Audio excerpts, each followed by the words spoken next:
Nos dois primeiros vídeos, nós aprendemos sobre a teoria e história da Public Choice. Hoje, vamos falar das diferentes escolas de pensamento que formaram a grande tradição que entendemos como Public Choice. Nosso objetivo é apresentar as contribuições de diferentes escolas de pensamento ligadas à Public Choice, mostrando como elas influenciaram tanto a economia quanto a ciência política. Além disso, queremos dar uma explicação mais ampla sobre como surgiram as escolas de pensamento, como suas ideias se espalharam e como elas são recebidas quando atravessam fronteiras entre disciplinas diferentes. Como todos os desenvolvimentos intelectuais, a Public Choice desenvolveu vida própria, deu origem a uma nova geração de teóricos, instituições de pesquisa, abordagem e métodos. Por isso, as escolas de Virgínia, Rochester, Bloomington e Chicago não podem ser vistas como um bloco monolítico.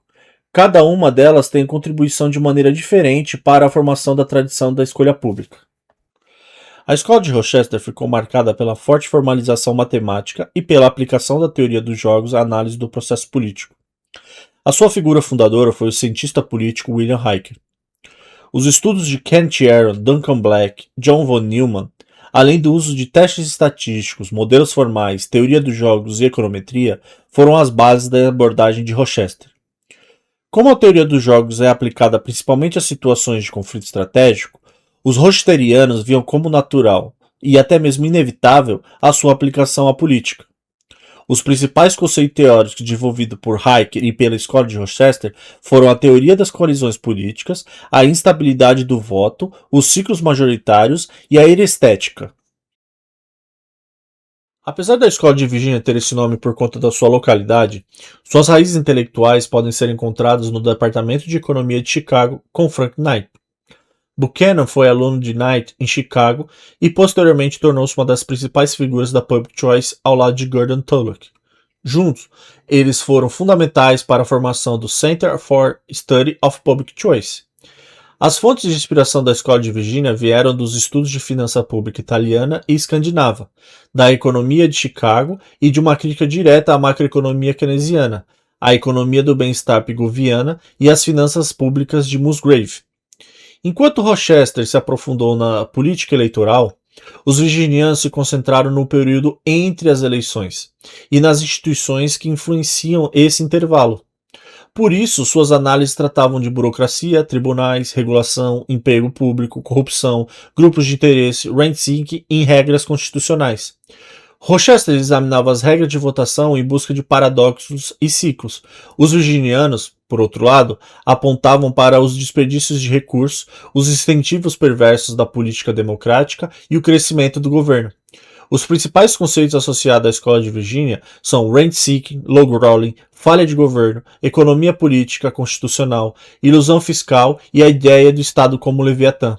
Nos dias atuais, a tradução de escola de Virgínia permanece fortemente associada a George Mason University, em Fairfax.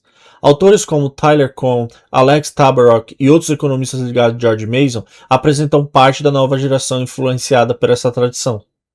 A escola de Bloomington tem como pais fundadores o casal Vincent e Elinor Ostrom. Enquanto Vincent encarou a escolha coletiva como um problema filosófico, Elinor dedicou sua carreira aos testes empíricos de proposições da escolha pública, da ciência política relacionadas à provisão de serviços públicos e à governança de recursos comuns. Os estudos da escola de Bloomington demonstraram empiricamente que certos serviços públicos, incluindo forças policiais sob controle comunitário local, podem ser mais efetivos do que grandes departamentos centralizados na satisfação de demandas dos cidadãos. Ostrom mostrou que comunidades reais podem desenhar arranjos institucionais próprios, muitas vezes informais e eficientes, para gerir recursos compartilhados sem depender necessariamente de uma intervenção governamental, centralizada de cima para baixo. Os principais conceitos associados à escola de Bloomington é a policentridade, um sistema de governança com múltiplos centros de decisões independentes, mas formal ou informalmente interligados. Essa visão substituiu a ideia de um governo único e centralizado por uma rede de autoridades sobrepostas que cooperam, competem e fiscalizam mutuamente. A escola de Chicago não formou uma escola de pensamento exatamente no mesmo sentido das outras três escolas. Porém, exerceu influência sobre a tradição da escolha pública ao aplicar a teoria econômica do comportamento político à regulação e aos grupos de interesse. Suas principais figuras foram George Stigler, Gary Becker, Sam Petzman e Richard Posner. O ponto central da abordagem de Chicago era analisar a política com as ferramentas da teoria dos preços. Enquanto a escola de Virgínia enfatizava os limites constitucionais do Estado, a escola de Chicago se concentrou mais na análise positiva e empírica da regulação. Em vez de aceitar a ideia de que a regulação existe simplesmente para corrigir falhas de mercado ou proteger o interesse público, os autores de Chicago procuraram mostrar quem ganha, quem perde e quais grupos conseguem influenciar o processo político. Os principais conceitos associados à escola de Chicago, dentro da Public Choice, são a teoria da captura regulatória, a economia da regulação, a competição entre grupos de interesse, a análise econômica do direito e a ideia de que muitas políticas públicas devem ser entendidas não apenas pelo discurso do interesse público, mas pelos incentivos concentrados que movem os agentes políticos e econômicos.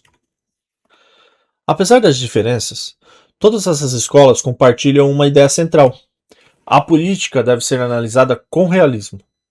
Políticos, burocratas, eleitores, reguladores e grupos de interesse não deixam de responder a incentivos apenas porque estão atuando dentro do Estado. Essas escolas nos mostram que a Public Choice não surgiu como um bloco homogêneo. Ela se desenvolveu como uma tradição ampla, formada por diferentes centros de pesquisa, diferentes métodos e diferentes preocupações teóricas.